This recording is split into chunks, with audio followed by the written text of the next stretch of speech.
This is unit number 5, construction and analysis of profit and loss account.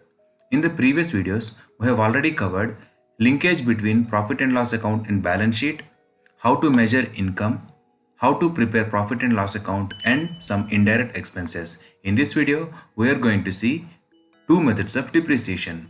Let us jump to the topic. There are several methods of depreciation which differ from one another only from the standpoint of how the cost is treated as expiring over the life of the asset. We have seen in the previous videos the definition of depreciation. Depreciation is defined as the amount of cost or the value of asset which is utilized or expired during the accounting period for generating the revenues. That expiration of cost and the measurement of expiration of cost is different in different methods. We are going to see two such methods of depreciation in this video. They are straight line method of depreciation and return on value of depreciation. Before studying these two methods of depreciation, we are going to understand these five terminologies, five terms here: original cost of the asset, salvage value, useful life, depreciable cost, and written down value. What is the original cost of the asset? The cost that is incurred in making the asset available for use in the first instance, means the purchase price. At what value, for what amount the asset is purchased, that is the original cost of the asset. Salvage value.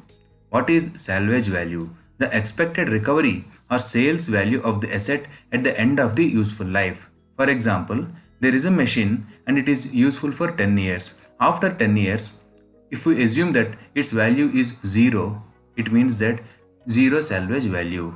Suppose if it is expected to be sold at 100 rupees, it means that its salvage value is 100 rupees. The final value after the useful life is the salvage value. Means how at what amount it can be sold after the end of its total life. That is salvage value. What is useful life? It is self-explanatory. The period for which the asset could be used for production, right? Depreciable cost.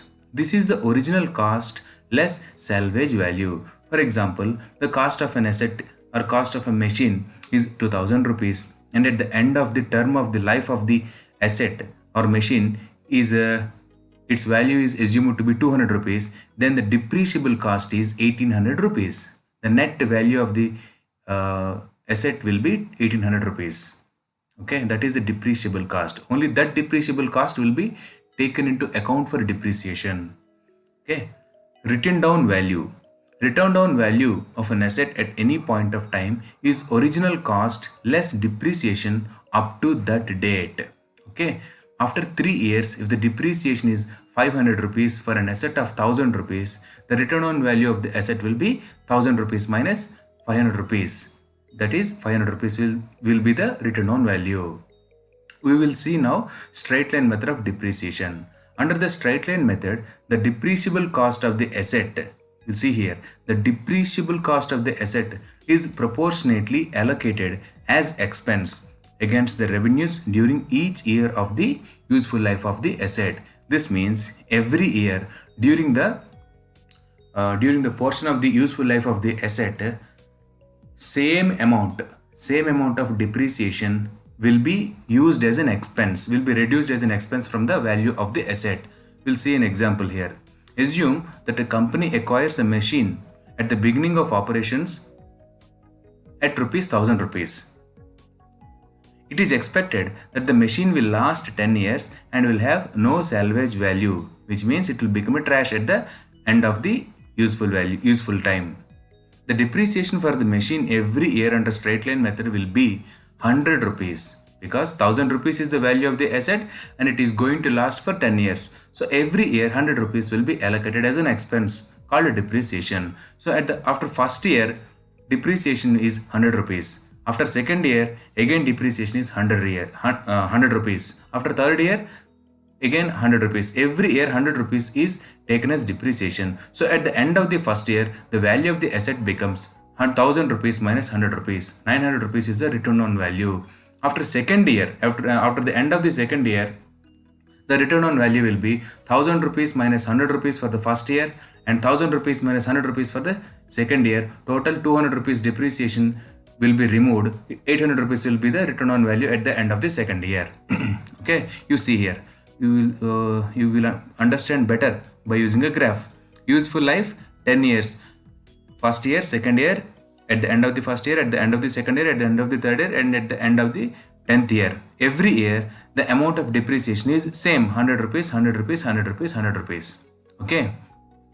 If we draw the graph for accumulated depreciation, at the end of the first year, the depreciation will be 100 rupees. At the end of the second year, total depreciation will be 100 rupees for first year, 100 rupees for second year, total will be 200 rupees. At the end of the third year, 100, 100, 100, 300. At the end of the fourth year, 100, 100, 100, 100, 400. So if we plot a graph for accumulated depreciation and for every year, it will become a straight line like this. It is like y is equal to mx plus c, straight line passing through the origin where c is a 0. Therefore, y is equal to mx, where m is the number of years. Okay.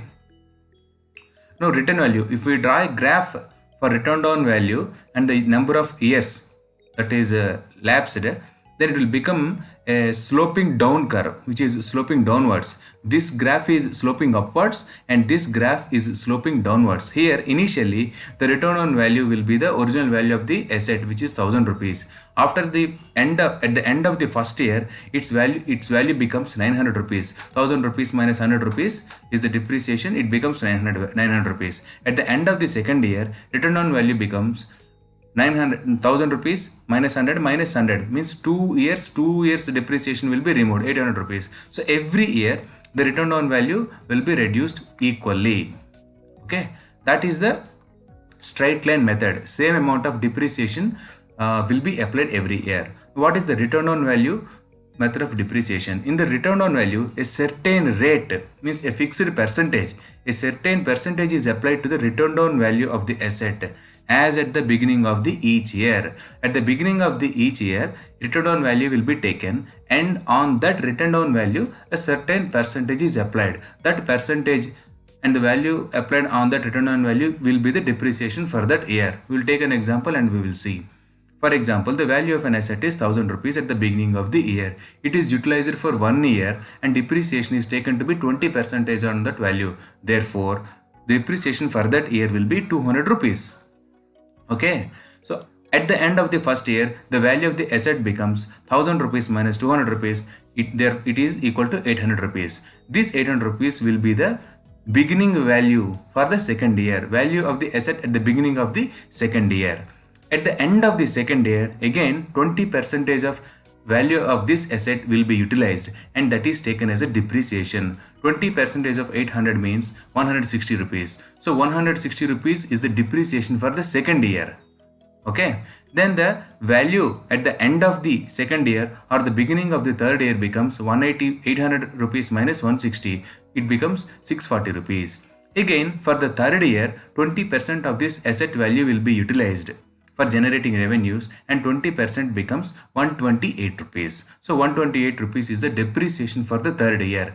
At the end of the third year, you reduce this 128 rupees from 640 and it becomes 512 rupees. This 512 rupees becomes the beginning value of the asset for the fourth year. Likewise, this return on value is decreasing the value of the asset every year.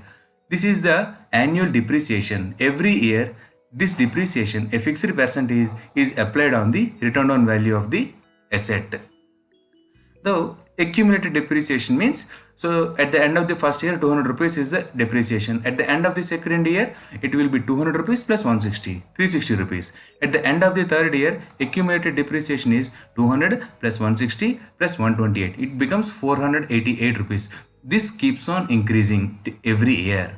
At the last year, what happens is, this 107 rupees, whatever is left for the last year, this entire amount will be taken as the depreciation. Okay. Annual depreciation under return on value method is the highest during the first year. We see here, because the value of the asset will be high at the beginning, and then therefore the fixed percentage will also be high. And it keeps on reducing over the subsequent years. However, the rate of decline reduces as the number of years approaches end of the life of the asset. Okay, so as the years are increasing, the annual depreciation is reducing because the return on value of the asset is also decreasing. As the years are increasing in this graph, accumulated depreciation is increasing because every year we are adding the depreciation, and that keeps on increasing. As years are increasing, the return on value will be decreasing because we are reducing depreciation, and on the net value we are again applying depreciation. That return on value keeps on decreasing. The unallocated portion of the cost is usually charged as depreciation in the last year of the life of the asset. Okay, I have told you already.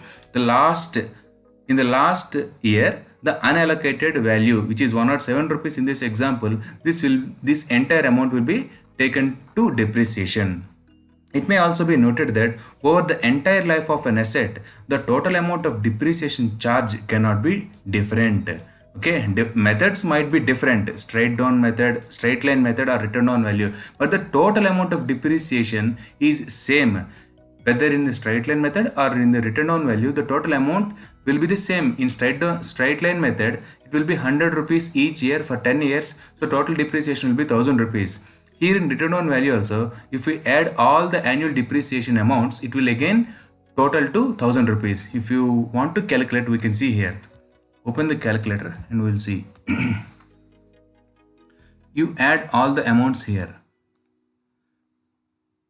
Okay, 200 plus 160 plus 128 plus 102 plus 82 plus 66 plus 52 plus 42 plus 34 plus 27, and the depreciation for the last year 107 rupees, that is also taken, therefore total.